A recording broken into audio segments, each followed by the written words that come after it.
Um, my history with Amway goes back to the earliest times of the internet. In fact, outside of legal, I was probably the first person to actually have internet access at the company.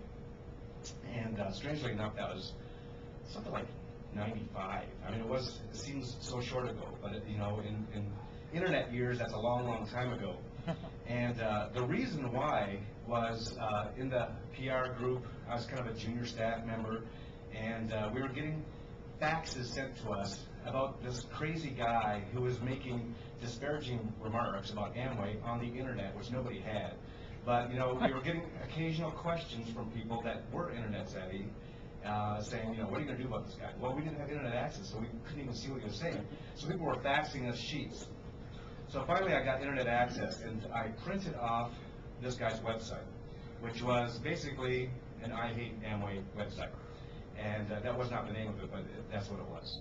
And printed off, because nobody else could see what I was reading, I had to print it all off and share it with execs with my recommendations. It was this much. And this is in '95, and he was basically going through public records, and every lawsuit ever filed against the company was in that website in its entirety. Not the results, not the final results of the web. Like when we won, he didn't include that. He just included the complaints against us. So I shared my recommendation at that time, which was, this isn't that big a deal right now because nobody has the internet, but if you follow the trending reports, within 2 years this will be a big deal. And sure enough, within a couple of years, everyone was worried about the I Hate My Company websites, and we were among them. And so we responded in typical fashion at that time, which was, let's put out a nice positive website about ourselves, which we did. And then that started a whole volleying thing that ended up happening, where other people would have negative websites and you put out positive websites.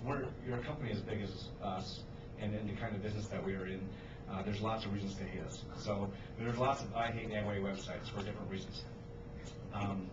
And so we ended up having more websites, sharing positive things. Well, eventually we got more sophisticated about it and started to be responsive to what the critiques were. Initially it wasn't great. It was, here's our corporate statement about whatever the issue is. And that's still not very responsive because it's not real time. It's just, and we expect when you read this website that you also read our website where we have our response. Now, in this day and age, we have the power of real time going out where people are in social media saying things about us to immediately respond. In fact, internally, and we have a meeting about this that keeps getting moved back. Cindy and I and some others about our e-responder program, which is who actually does this. I mean, it's a PR function, but it's almost unmanageable for a PR function to be the only one responding on behalf of a company for the multitude of issues that it faces. I mean, we're in 80 countries and territories, and we have a number of product lines, and we have, just in the U.S. alone, 500,000 independent business owners.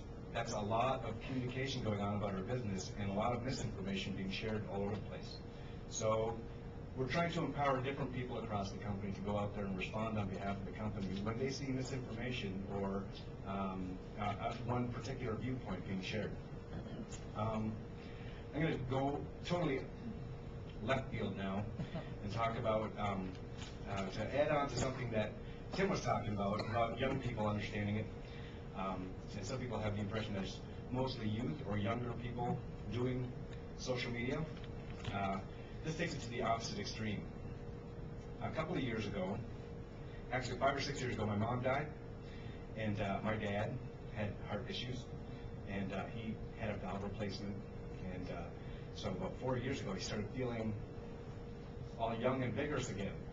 He turned 80 just in November, but 3 or 4 years ago, he was feeling like he was in his 60s again. And he was getting tired of puttering around his condo by himself. And he had run out, and he lives in a small town up in Canada, and east of Toronto, and had sort of worked his way through all the widows in his town. They either knew him too well, or he knew them too well, or they just weren't interested because, at the age of 75, they were done with the whole romance thing, and he wasn't. So he discovered dating sites. He went to christiansingle.net, and he found this lady that he started messaging back and forth with.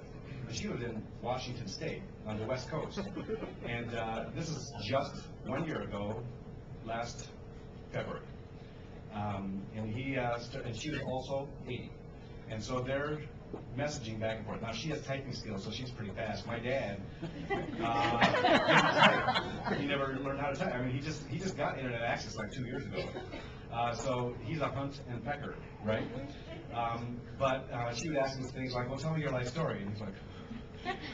So and he couldn't compose on the keyboard, so he would actually in longhand write out his story and then transcribe what he had written out, hunt and peck style, into christiansingle.net and send. And then, probably she'd immediately respond and ask him some question, and it took him another day to...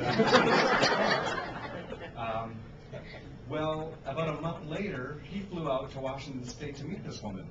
And at the airport, she met him, and he came up this escalator, and he said it was love at first sight.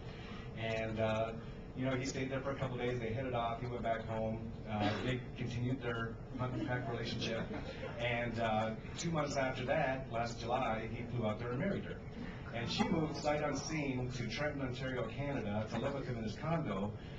So 80-year-olds are now using social media to hook up. Wow. It's not just teens, it's not just 40-year-olds, it's 80-year-olds. And I think with Facebook especially, lots of grandparents are out there, and the only way that they're going to stay in touch with their far-flung families is through things like Facebook, where they can see the grandkids' pictures, and where they can sort of stay in touch on a daily basis. I know, like with my dad's age, and maybe even some adults that are a little bit younger than that, they're very hesitant to pick up the phone because they think of long-distance charges, even though with cell phones that really doesn't matter anymore. But with Facebook, there is no long-distance charge. They can stay in constant contact, and in some cases, real-time communications.